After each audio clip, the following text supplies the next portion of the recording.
Okay, so we'll start again with the first question. So, is there any basic reading to do prior to the beginning of the course? And will the participants get any references or articles to read during or after the course? Okay.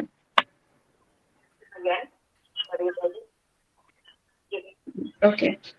Regarding the basic reading, as I had said earlier, that the course, because we are going to look at Buddhism, and I think most of us have studied it earlier in school, at least I'm assuming. So I think I'm not going to, burden the participants with some, homework kind of thing to do, because that does not happen most of the time. You don't really need a basic reading as such, but you need to understand, know the basic chronology of history that is there, Indian history as such, and you need to have the interest in the subject to understand it and to digest it. So I'm not going to burden people with some basic reading. And second question was regarding, am I going to provide some articles? Yes, I'm going to make a PPT in which so we can share it, and it can be, it's not going to be monotonous. And secondly, articles, yes, in the references, I'm going to put the articles or the books that I have used to refer to those teachings or tutorials. So they can access those books and articles. And I'll see to that whatever articles I'm using, they are easily available on, JSTOR or Academia. And I can even share it with the participants. That's not an issue. Okay, so apart from reading material, what else to expect from this course? Yes, like apart from reading, you can really expect a whole lot of visual material, because if you're talking about Buddhism in India, it is really rich in iconography. It's really rich in the material culture sense, because we are like lucky to have a lot of sources in that. So along with the articles, I'm going to complement it with a lot of visual material, so it will not be monotonous and it will not be very dry. So yes, you can expect a lot of images. Maybe let's see if I can, get images from different museums, because it's all virtual now. So some kind of a virtual tour we can arrange. So yeah. Okay, great. So, reading materials and the visuals, Yes. these are one of the sources to get to know about Buddhism. What can you tell something like apart from these sources? What are the other sources to understand Buddhism? Yes. So academically, when we look at Buddhism in academics perspective, so there are three basic sources. One is the textual sources. So Buddhist texts in itself, which are the Pitakas, then you have the Nikayas, then you have the previous Jataka stories. Apart from that, you have a lot of literary sources, like you have the Buddha Charita, Nidan Katha. So these kind of literary sources are there, Buddhist literary sources. This is the one textual sources. Second is the archaeological material. So there are a lot of excavations which had happened and which are still happening and which are resuming. So those are the second sources of understanding history, basically Buddhist history. And the third is the visual material that I talked about. So in the due course of excavations, we get a lot of images, idols, stoops, then a lot of votive stupas. So these are the visual material that is there, which is helpful in understanding Buddhism per se. So yeah. So Oh, in my course, we will look at all the three materials. We'll try to complement it. And yeah. okay. So that brings me to the next question. You have done a lot of research regarding Buddhism. So, what do you think? What is the importance of Buddhism in our life? Yes, that's a very interesting question, and many a times even I think about that question.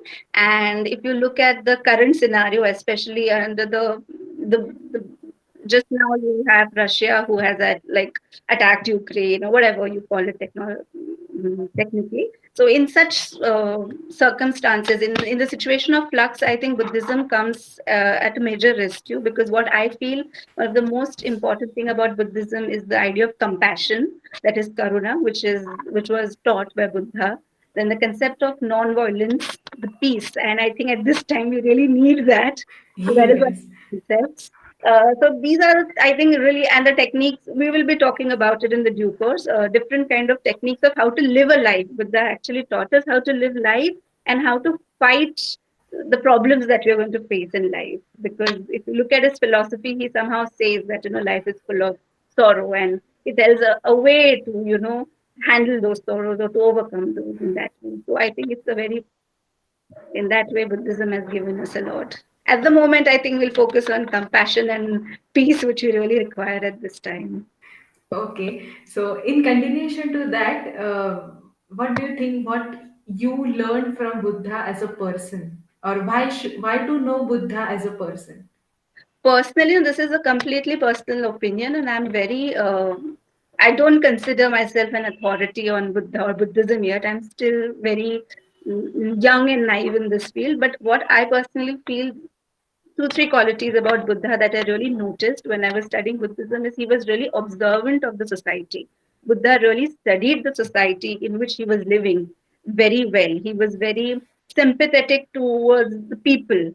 And we see that even in his philosophy and the kind of Sangha he established. He tried to make it very inclusive. So that in that way he tried to include all the sections. So this is one of the qualities that let's not look at Buddha or Buddhism as a religion, but you can look it as a social movement, or he was what I call as a social scientist, one of the early social scientists.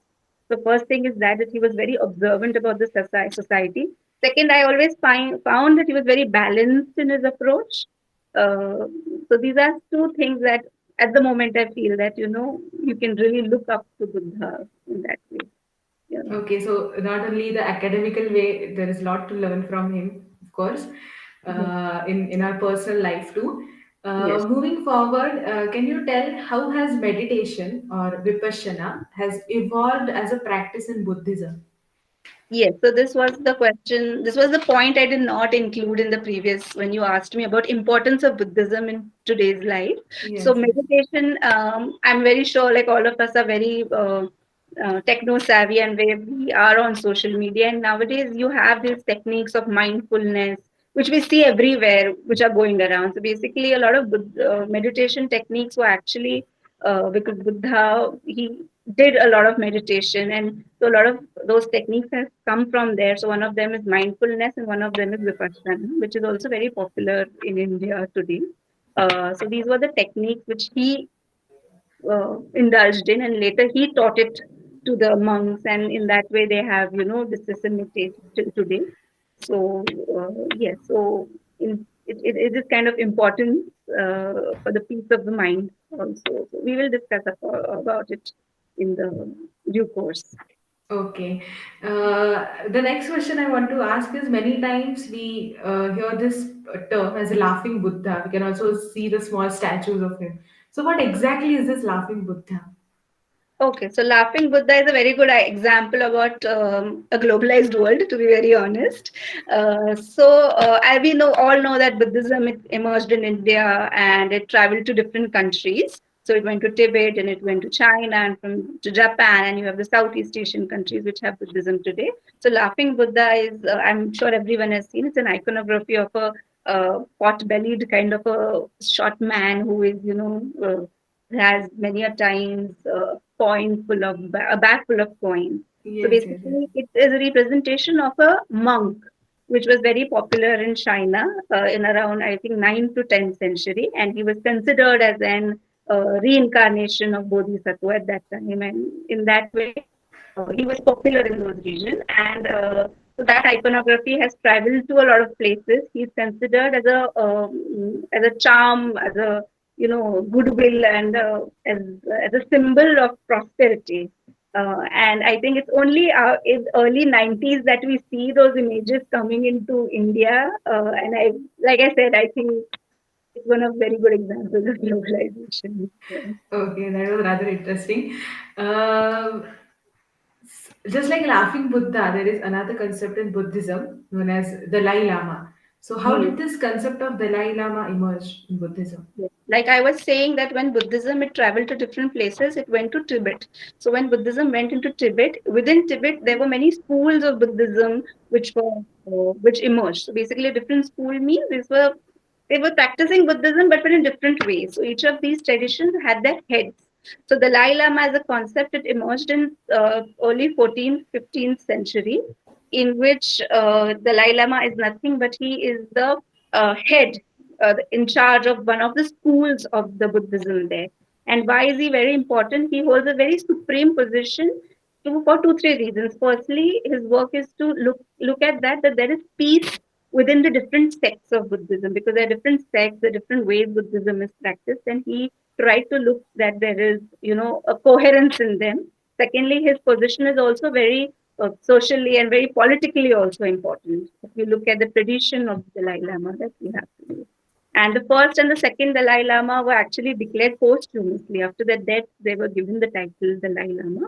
And Okay. later we see there is a very organized way of selecting them and, choosing a Dalai Lama.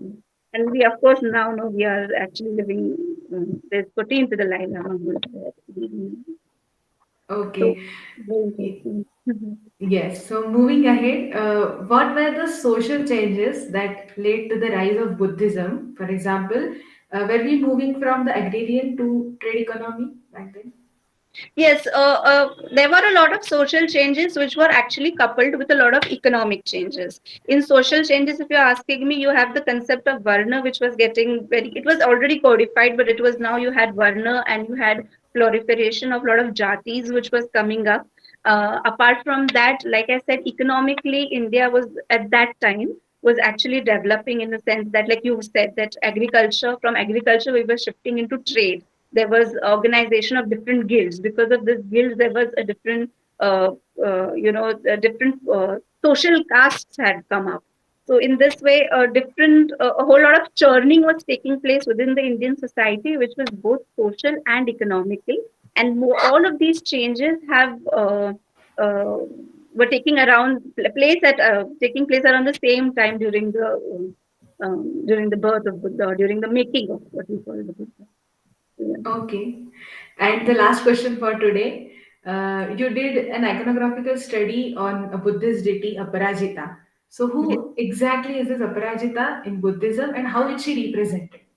Yes, so this is Aparajita is basically a Buddhist Vajrayana deity. We come across the iconography of this deity from early 6th, 7th century CE to 9th, 10th, 11th CE. You find iconography of the deity, and only in East, mostly in Eastern India. I have come across the images of the deity only in Eastern India. By Eastern India, I refer to Bihar, Bengal, parts of Odisha. That's the region I'm really looking at, and some parts of today present day UP. So that is the region. And so basically, and what is really interesting about the deity is that she is shown trampling. Trampling means under her leg. She's shown trampling on a elephant-headed deity. So that is often given the title of Ganesha, which is a Hindu deity. So she is a very contested iconography in which she is looked upon as someone who is depicting the Buddhist supremacy over the Brahmin, or it's a very controversial figure. So yes, and you only find her images in that area from 6th to 10th, and later you don't come across much images of the deity, but you do find Prajata in the Himalayan Buddhism. But her iconography there completely changes, and it's a different concept there altogether. Yeah. Okay, that was really nice, and thank you for your time. It was great having this chat with you, Aparajita. And for the viewers, do register to our introductory course on Buddhism. You will find all the details for the same on our Facebook and Instagram page. Also, don't forget to check out and subscribe to our YouTube channel. Yes, thank you, Samyukta. It was Thank lovely talking. you.